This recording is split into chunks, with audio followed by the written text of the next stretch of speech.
ஒரு புத்தகம் ஒருவருக்கு பிடித்து போய்விட்டால் அதை அவர் படித்து விட்டால் தன் வாழ்நாள் முழுவதும் அவரோடு சேர்ந்த அந்த புத்தகமும் இருந்து கொண்டே இருக்கிறது. அது எளிதாக மறந்து போய்விடாது. எந்த வயதில் படிக்க துவங்கினீர்கள் யோசித்து பாருங்கள். சொற்கள் உங்களுக்கு அறிமுகமான வயதிலேயே புத்தகம் அறிமுகமாகிவிடவில்லை. சொற்களின் வழியாக இந்த உலகத்தை பார்த்து சொல்லாக அடுக்கி வளர்ந்து பின்புதான் புத்தகங்கள் வந்தது. சிறிய புத்தகங்கள். நான் என்னுடைய 4-5 வயதுகளில் முதலாக படிக்க ஆரம்பித்தேன். பெரிய படம் போட்ட 1 வார்த்தை 2 வார்த்தை போட்ட புத்தகங்கள் அது. அதில் வானவில் என்று ஒரே ஒரு வார்த்தை இருக்கும். ஒரு மிகப்பெரிய வானவிலினுடைய சித்திரம் இருக்கும். சித்திரமும் சொற்களும் ஒன்றிணைந்த புத்தகங்களை தான் படித்தேன். அப்புறம் காமிக்ஸ் புத்தகங்கள் படிக்க ஆரம்பித்தேன்.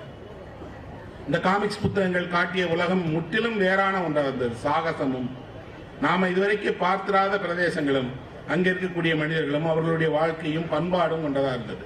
அந்த வயதில் எனக்கு இருந்த ஒரே ஆசை என்ன தெரியுமா? நானும் ஒரு காமிக்ஸ் எழுதணும், அந்த காமிக்ஸை நான் தயாரிக்கணும். என்ன செய்வோம்? இப்ப காமிக்ஸ் வரைவதற்கான ஆட்கள் இல்லை, எழுதுவதற்கான பயிற்சி இல்லைங்கிறதுனால நாளிதழ்களில் வரக்கூடிய படங்களை அல்லது இந்த காமிக்ஸ் புத்தகங்கள் இருக்கக்கூடிய படங்களையே ஒரு நோட்ல எடுத்து ஒட்டி நாங்களாக ஒரு காமிக்ஸ் தயாரித்து மாணவர்களுக்குள்ளேயே அதை படிக்க செய்வோம். அப்ப என்ன அப்படின்னா, நம்மை உருவாக்குவதில், நம்முடைய ஆளுமையை உருவாக்குவதில் எல்லோருக்கும் ஏதோ ஒரு இடத்தில் புத்தகங்கள் உதவி இருக்கு. நம் காலத்தில் இவ்வளவு பெரிய அறிவில் நாம் பண்பாட்டில் வளர்ச்சி அடைந்திருக்கிறோம் என்றால் இந்த வளர்ச்சிக்கெல்லாம் ஏதாவது ஒன்று முக்கிய காரணமாக இருக்கிறது என்றால் அது புத்தகம் என்றுதான் சொல்லுவேன்.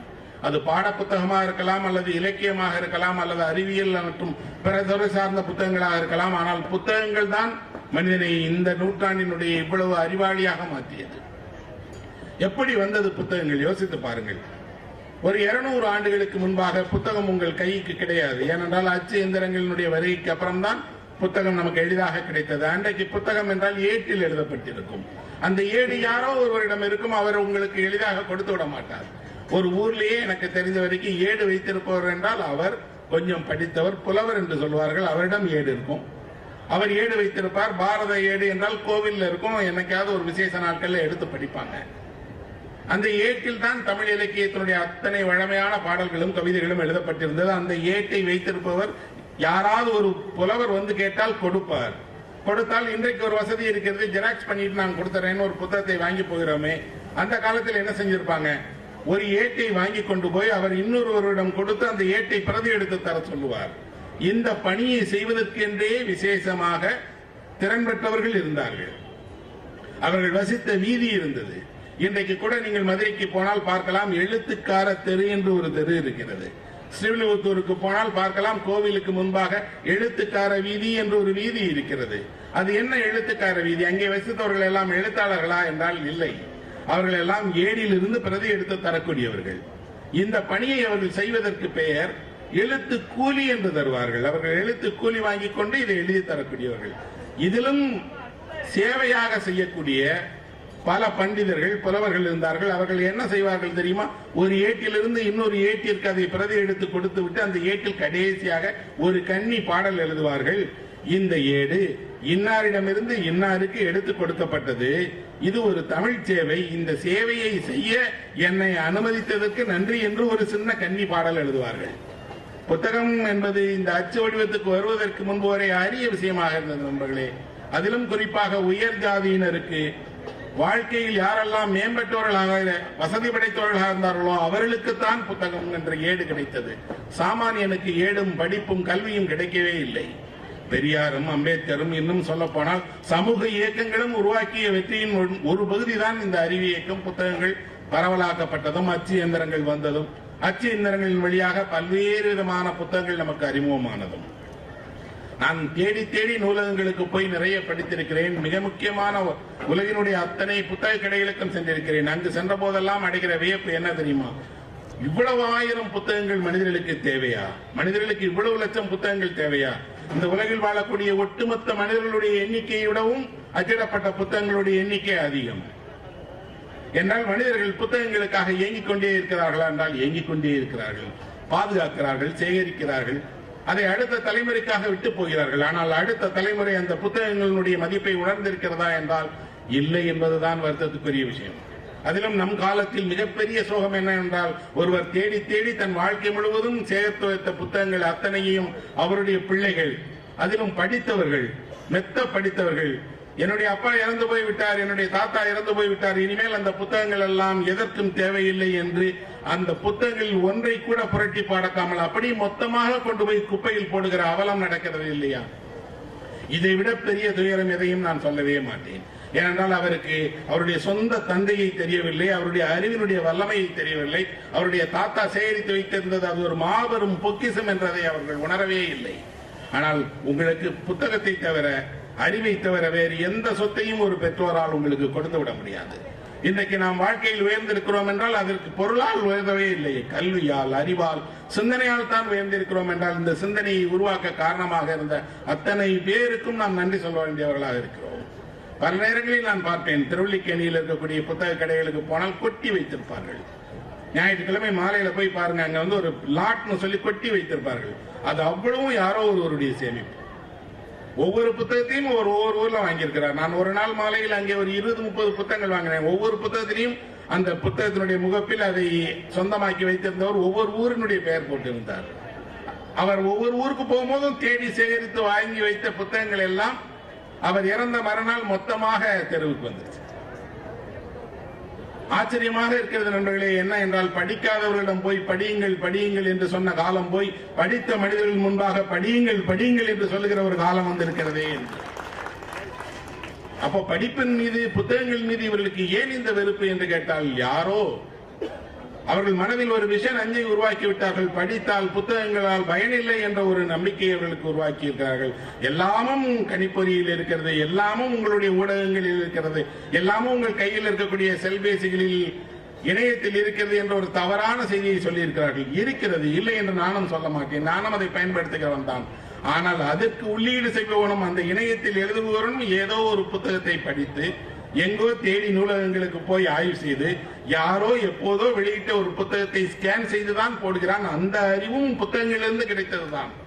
அதற்கு யாரோ ஒருவர் முயற்சி செய்கிறார் என்பதற்காக ஒட்டுமொத்த மக்களும் அதை புறக்கணிப்பது என்பது சரியான விஷயம் அல்ல. புத்தகங்களை நாம் நேசிக்க வேண்டும். எப்படி நேசிக்க வேண்டும் தெரியுமா? அன்றாடம் நாம் உணவை உட்கொள்ளும் போது உணவு மீது நமக்கு ஒரு ருசி இருக்கிறது இல்லையா? தேடி தேடி அந்த உணவை சாப்பிடுகிறோம் இல்லையா? அவ்வளவு நேசிக்க வேண்டும். ஏனென்றால் இந்த புத்தகங்கள் உங்களை என்ன செய்யும் என்று அதை அடைந்தவர்கள் சொல்ல நீங்கள் உணர முடியும். ஒரு புத்தகம் என்பது ஒரு பெரிய துணை.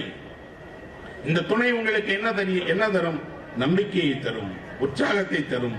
பல நேரங்களில் அடுத்து என்ன செய்யலாம் என்று நினைப்பவர்களுக்கு வாழ்க்கையில் வெளிச்சத்தை காட்டக்கூடியதாக புத்தகங்கள் தான் நண்பர்களே இருந்திருக்கிறது.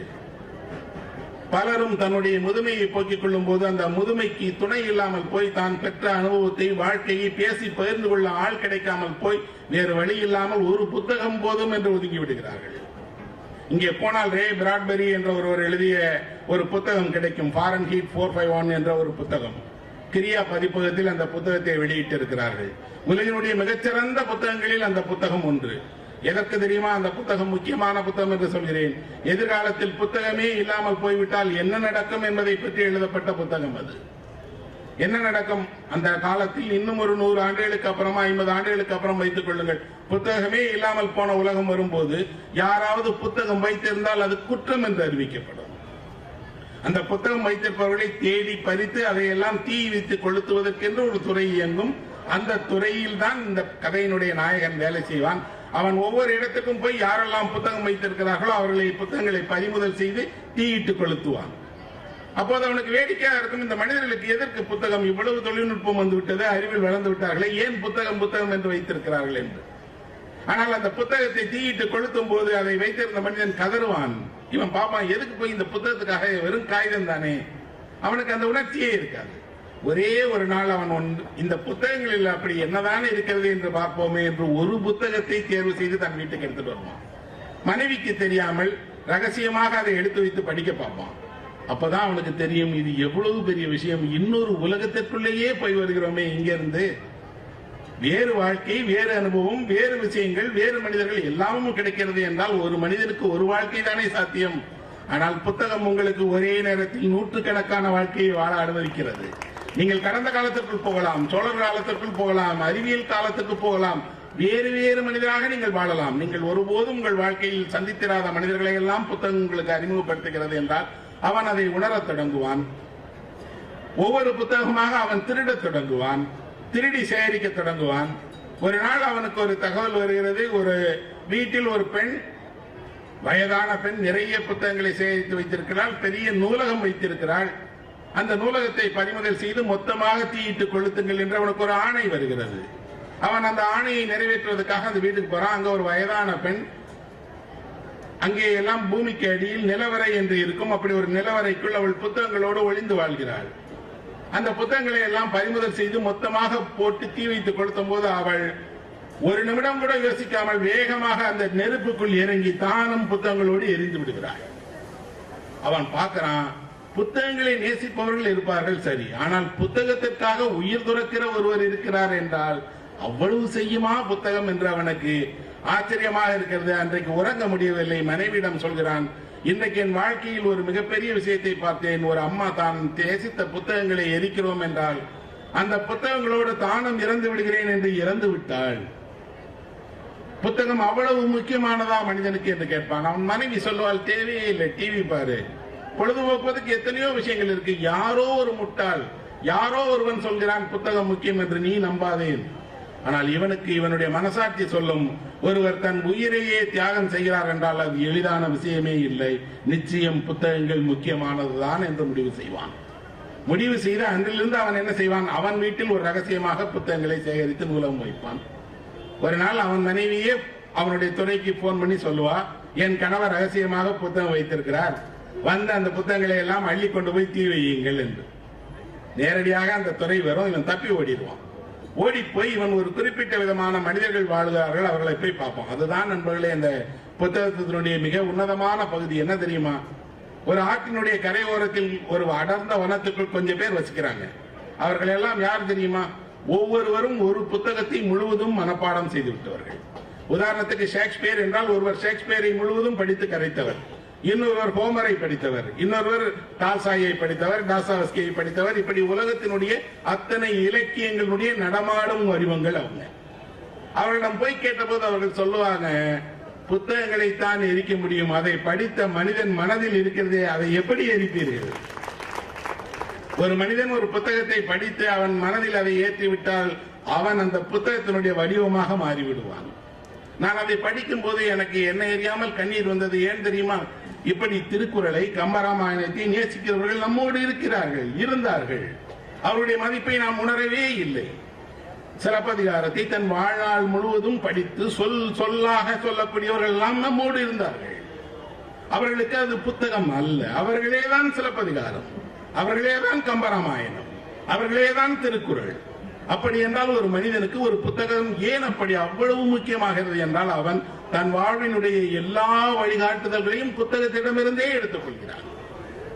அந்த மனிதன் கடைசியாக அவனை கூப்பிட்ட அந்த நண்பர்கள் எல்லாம் சொல்வார்கள், கவலைப்படாதீர்கள், எவ்வளவுதான் அறிவியல் வந்தாலும், எவ்வளவுதான் தொழில்கள் வந்தாலும், மனிதனுடைய மனது இருக்கிற வரை புத்தகங்கள் இருக்கும். மனிதர்கள் புத்தகத்தை தேடுவார்கள், படிப்பார்கள், தனதாக்கி கொண்டுதான் இருப்பார்கள் என்று.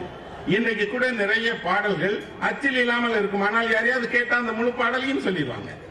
பல நேரங்களில் நான் கேட்டிருக்கிறேன், என்னுடைய ஒரு கதையை யாரோ ஒருவர் முழுவதுமாக சொல்லுவார், எனக்கே அது தெரியாது. நண்பர்களே, ஒருவன் வாசகனாக இருப்பது என்பது எளிதான விஷயம் அல்ல. வாசகனாக இருப்பது என்பது ஒரு எழுத்தாளனாக இருப்பதற்கு இணையான ஒன்று. அவன் எழுதாத ஒருவன், இவன் எழுதுகிறான், அவ்வளவுதான் வித்தியாசம். மற்றபடி வாசகன் என்பவன் ஒரு எழுத்தாளனுக்கு விசிறி அல்ல. ஒருபோதும் நான் ஒரு வாசகரை அப்படி நினைக்கவே மாட்டேன். அவர் எழுதுகிறார், இவர் எழுதவில்லை, அவ்வளவுதான். விரும்பினால் இவரும் எழுதுவார்.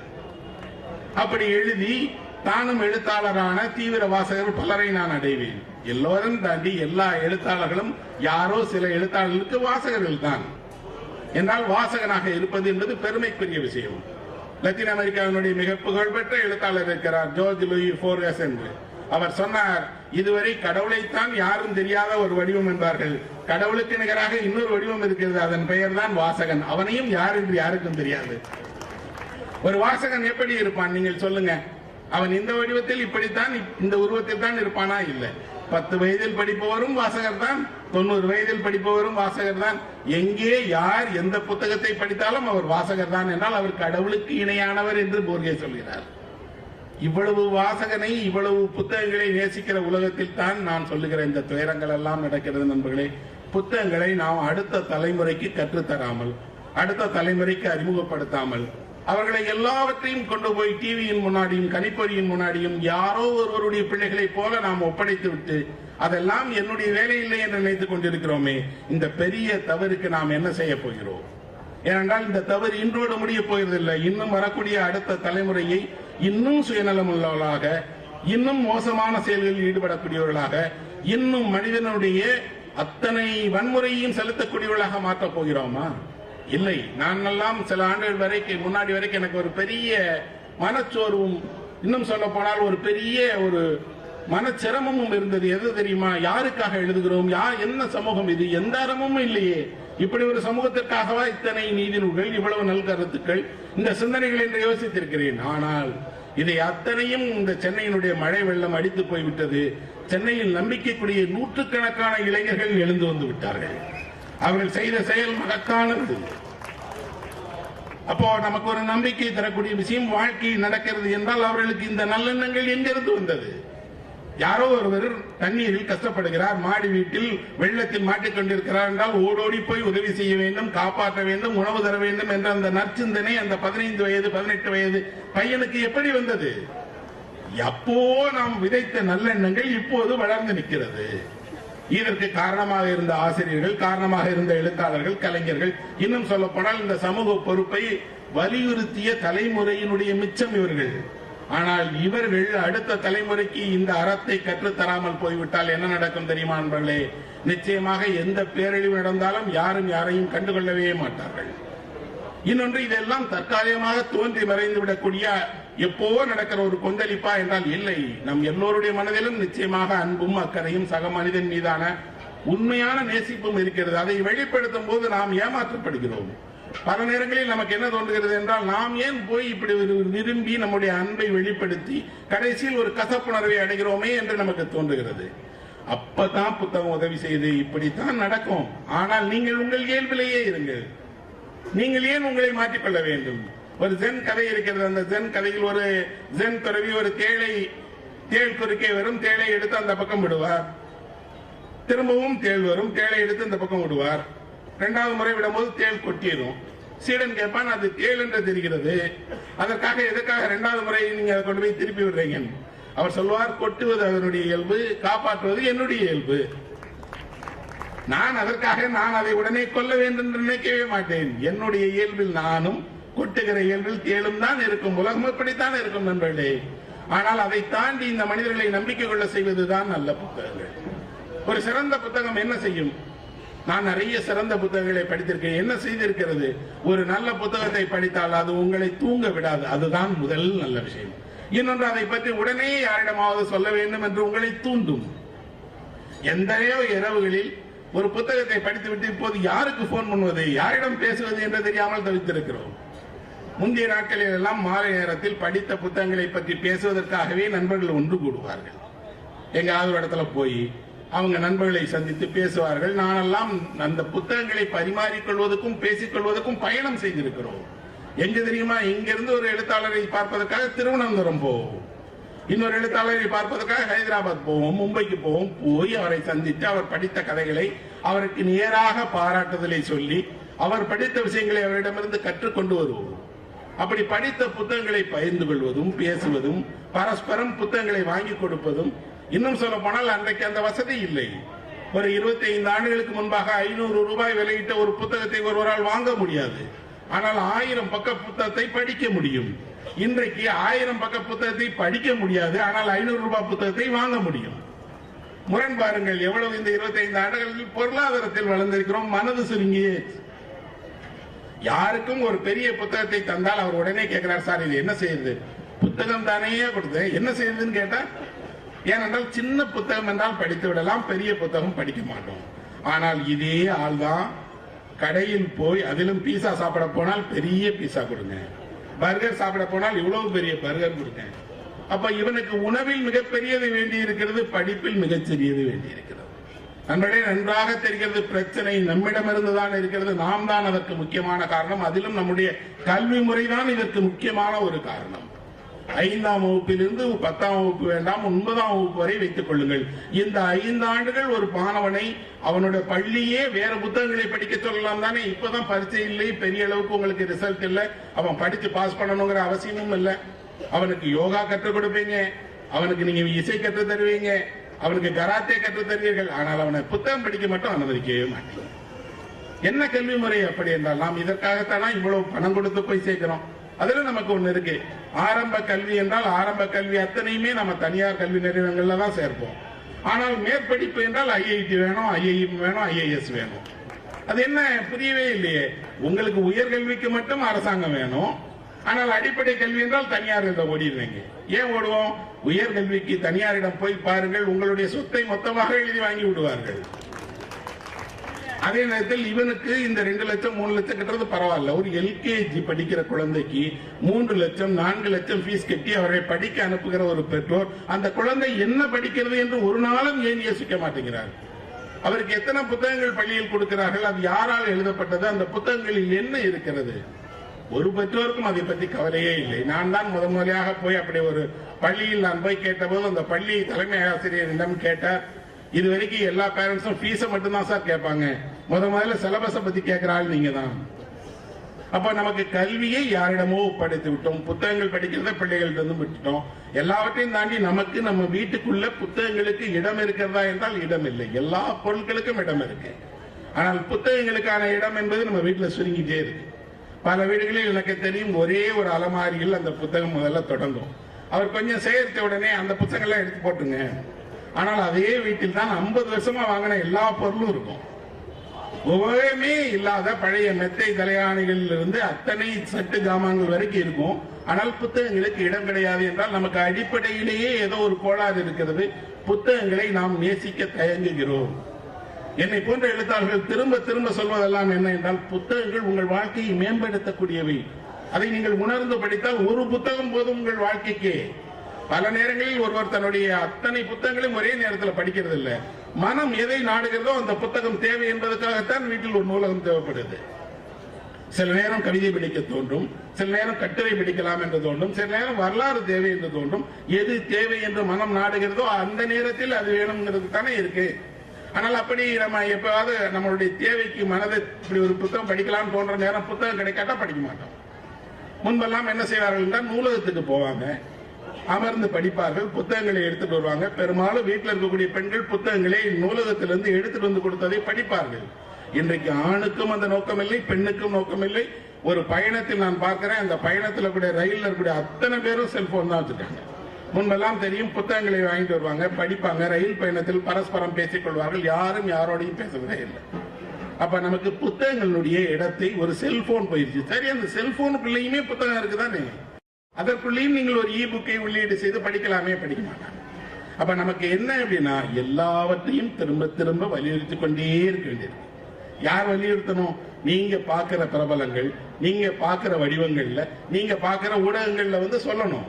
இவ்வளவு தொலைக்காட்சி இருக்கு, ஒரு நாளைக்கு 24 மணி நேரம் ஒளிபரப்பு செய்யக்கூடிய தொலைக்காட்சிகளே 15-20 இருக்கு தமிழ்ல.